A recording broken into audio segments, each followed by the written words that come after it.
शुरू करते दोस्तों आज की धमाकेदार न्यूज सीरीज। काफी हटकर आज की ये सीरीज होगी क्योंकि भारत ने पहली बार अमेरिका की एक सबसे बड़ी जानी मानी कंपनी जीई पर बहुत बड़ा फाइन लगा दिया है।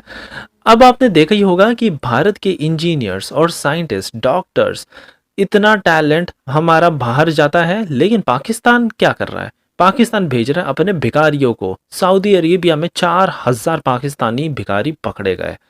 जर्मनी ने तो अब एक बहुत बड़ी बाजी मार ली है।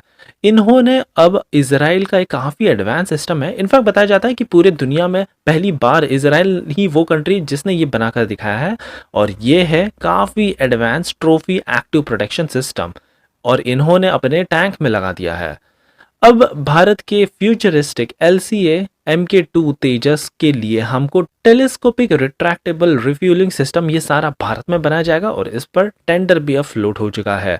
भारत को एक और बहुत बड़ी जीत मिली है। एक ऑटोनोमस शिप हमने टेस्ट की। 600 किलोमीटर का सफर इसने फाइनली तय किया है, और अब 1500 किलोमीटर का सफर ऑटोनोमसली ये पूरी तरह से तय करेगी।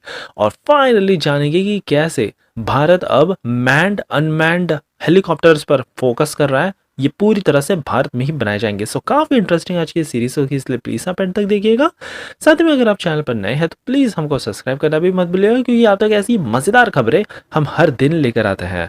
सो पहली खबर आ रही है कि कैसे भारत ने अमेरिकन कंपनी पर फाइन इम्पोज किया है, क्योंकि 2 साल से ये हम पर चीट कर रहे थे। बताया जा रहा है कि अमेरिकन कंपनी जीई इस पर लगाया गया है फाइन, क्योंकि एज पर कॉन्ट्रैक्ट्स 2 साल से ज्यादा डिले होने पर इन पर फाइन इम्पोज किया जा सकता है, और यही करके दिखाया है भारत ने। हालांकि इसको काफी ज्यादा और एस्केलेट नहीं किया है, क्योंकि जीई जो अमेरिकन कंपनी है, इन्होंने कहा कि ये हमारी पूरी गलती नहीं है।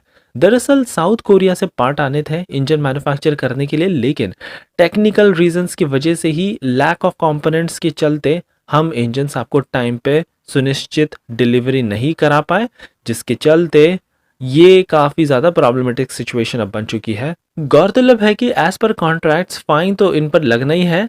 और आपको बता दें कि भारत तेजस MK1A के एडवांस वर्जन को इंडिजिनियसली मैन्युफैक्चर कर रहा है, जिसके लिए हमको चाहिए इनके इंजन्स। 2021 में ही इंडियन एयरफोर्स ने बहुत बड़ी डील साइन कर ली थी, 48,000 करोड़ रुपीस की deal with HAL for 83 Tejas MK1A fighter jet.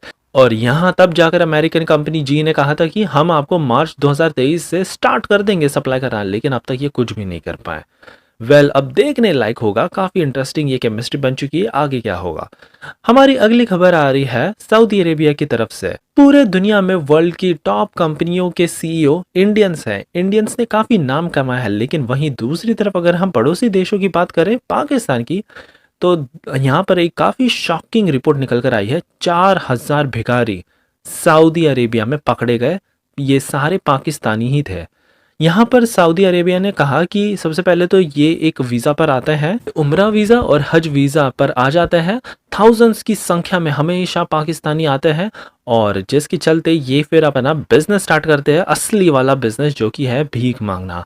Saudi Arabia ने 4,000 लोगों को गिरफ्तार कर लिया है, और अब पाकिस्तान ने भी इन पर एक्शन लिया है। पाकिस्तानी सरकार ने कहा कि ये पाकिस्तानियों की रेपुटेशन को बहुत ज़्यादा डैमेज कर रहे हैं, और ऐसे लोगों का तो हम सीधा पासपोर्ट ही कैंसल कर देंगे।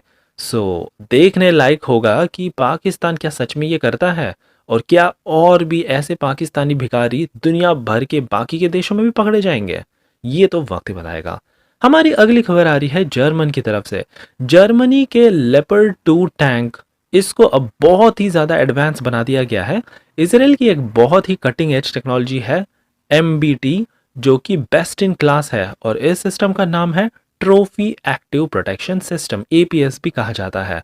बताया जाता है कि पूरे दुनिया में ये पहला इकलौता ऐसा सिस्टम है जो काफ़ी हॉस्टाइल एंटी टैंक गाइडेड मिसाइलों से काउंटर कर सकता है। यहाँ पर हार्ड किल और सॉफ्ट किल 2 ऑप्शन मिलते हैं। हार्ड किल बेसिकली जो इनकमिंग दुश्मन के रॉकेट्स या मिसाइल है, कि उनको ही तबाह कर देगा, और सॉफ्ट किल यानी कि ये जैसे ड्रोन आ रहा है तो ये उसके सारे इलेक्ट्रॉनिक वॉरफेयर को ही पेनिट्रेट करके उसको जैम कर देगा।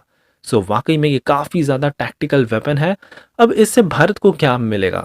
भारत के इसराइल के साथ काफ़ी अच्छे रिलेशन होने के चलते हमको भी इसराइल के साथ पार्टनरशिप करनी चाहिए। इस तरह की टेक्नोलॉजी हमारे टैंक्स में लैस करने के लिए। स्पेशली हमने जो लाइट वेट टैंक बनाया है ना, अगर उसमें इस टेक्नोलॉजी को ला दिया जाए और फिर जाकर हम चीन बॉर्डर पर इसको डिप्लॉय करें, तब तो मजा ही आ जाएगा। हमारी अगली खबर आ रही है भारत के लाइट कॉम्बैट एयरक्राफ्ट तेजस MK2 एडवांस प्रोग्राम की तरफ से। अब यहाँ पर ये पूरा एयरक्राफ्ट जो है वो रीफ्यूलिंग कैपेबिलिटी के साथ आएगा, एयर टू एयर। इसमें सीधा रिफ्यूल किया जा सकता है, इसको लैंड करने की जरूरत ही नहीं है। सो अब ये जो पूरा सिस्टम है ना, रिट्रैक्टेबल रिफ्यूलिंग सिस्टम, ये सारा कुछ भारत में ही बनाया जाएगा। और इसीलिए अब एरोनॉटिकल डिपार्टमेंट एजेंसी ADA ने एक एक्सप्रेशन ऑफ इंटरेस्ट रिलीज किया है और जल्दी अब ये टेंडर भी फ्लोट कर देंगे।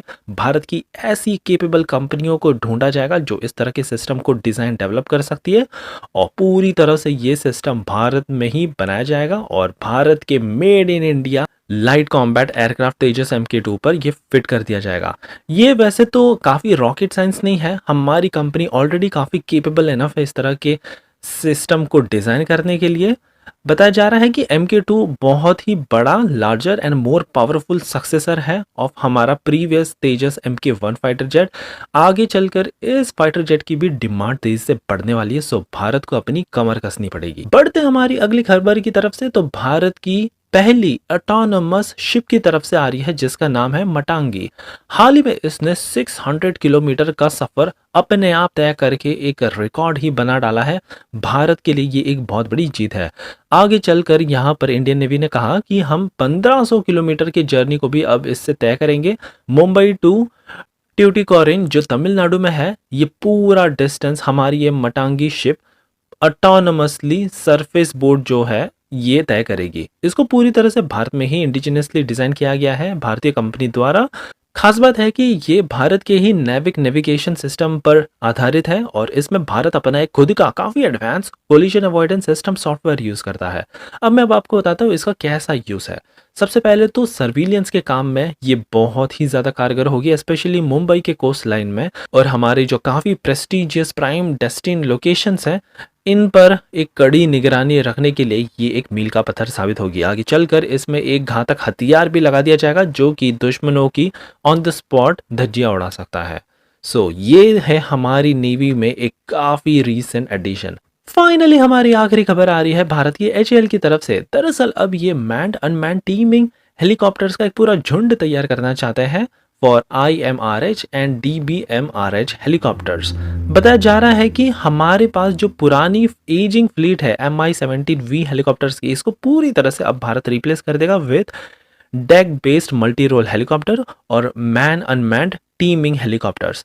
बेसिकली ये काफी अत्याधुनिक हेलीकॉप्टर होंगे, इनके साथ एक UAV भी फिट किया जाएगा और हमारा पायलट इस UAV को दूसरे दिशा में भेजकर जो भी दुश्मनों की हरकत है उनको पहले ही भाप लेगा। DRDO और IIT कानपुर इसको डेवलप कर रहे हैं। होम ग्रोन टैलेंट से ही भारत की एक्सपर्टीज ली जा रही है for this advance aerospace technology. आगे चलकर बताया जा रहा है कि मास प्रोडक्शन स्केल लॉन्च कर दिया जा सकता है 2030 के एंड तक। सो ये थी हमारी आज की काफी खतरनाक amazing news series. I hope कि आपको ये सीरीज पसंद आई हो और अगर हाँ तो प्लीज हमको एक लाइक करना भी मत भूलिएगा।